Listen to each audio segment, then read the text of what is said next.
Good afternoon, friends. My name is Barbara Dahlgren. I was at a press conference with no press on Friday regarding the March on the Republican National Convention happening next year. Our coalition has been trying to get permits, and the city of Milwaukee has not granted them.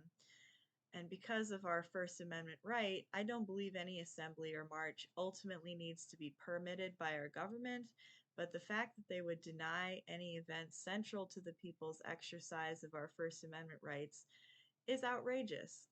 So I prepared some remarks that I did not get delivered, that I did not get to deliver then, so I decided to make a video, and that's why I'm here with you today. I'm a Greater Milwaukee Green Party member, and our group is in the coalition with the March on the RNC and also the Poor People's Economic Human Rights Campaign, PPERC, also known as the Poor People's Army, that is planning to march next year too.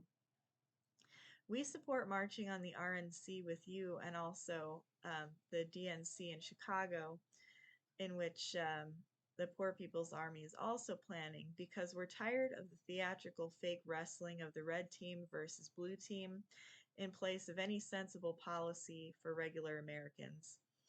Of course, neither is capable of addressing the needs of regular people and actively worsen the situation because they are owned by wealthy corporations that profit from war, poverty, controlling us through fear, degrading our environment, and by flat out stealing from us.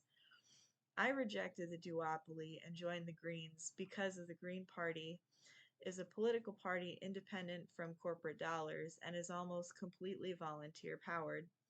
In other words, it's democratically driven for the purpose of addressing the needs of regular people.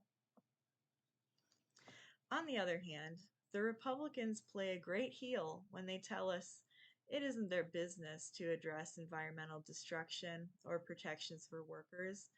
They play a great heel to further tell us our healthcare needs aren't their business either.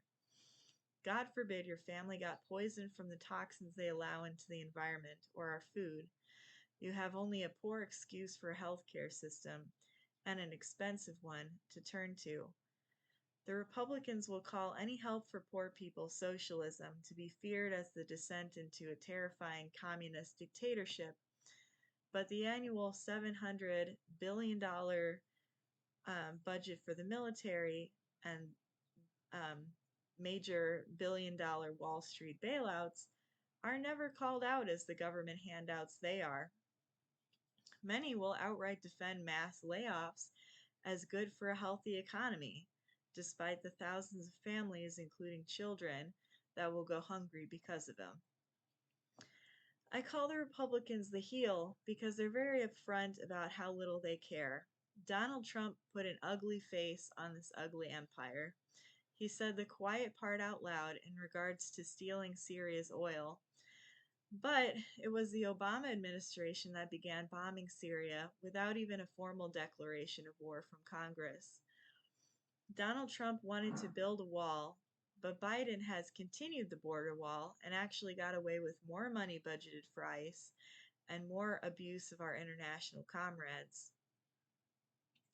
Democrats had decades plural to codify Roe, and it wasn't a priority for them when they had a supermajority. They claimed to be pro-union even while union-busting railroad workers. They claimed to care about climate change while building more oil infrastructure and expanding the budget of the biggest polluter, the military. Even on the local level, bringing highly polluting industries at the expense of residents and taxpayers is bipartisan. Using public money for private structures, ventures, and profits is bipartisan.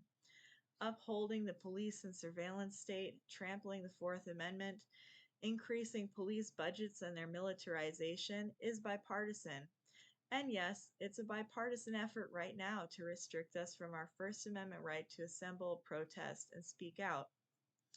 So I stand with you all in solidarity to oppose this WWE wrestling match in 2024 and draw attention to the real issues. We will not accept crumbs from the duopoly, but rather demand and get the whole package. Anything less is unlivable, unsustainable, and unacceptable. The Green Party rejects both duopoly evils and instead finds common sense solutions for the greater good. We advocate that regular people can and should control their basic needs rather than a small group of powerful corporations and their politicians. It takes political will to see that there are more empty houses than there are homeless people, and more food going to waste than it would take to feed our hungry. Instead of hollowing out our economy, we can pay people a living wage to build systems that don't rely on hunger and homelessness and economic instability. We can control our money rather than have it control us.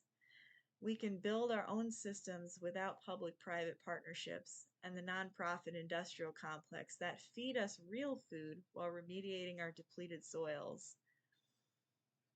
We can build our own systems that have more efficient and decentralized energy, that allow our communities to take the lead on how they operate.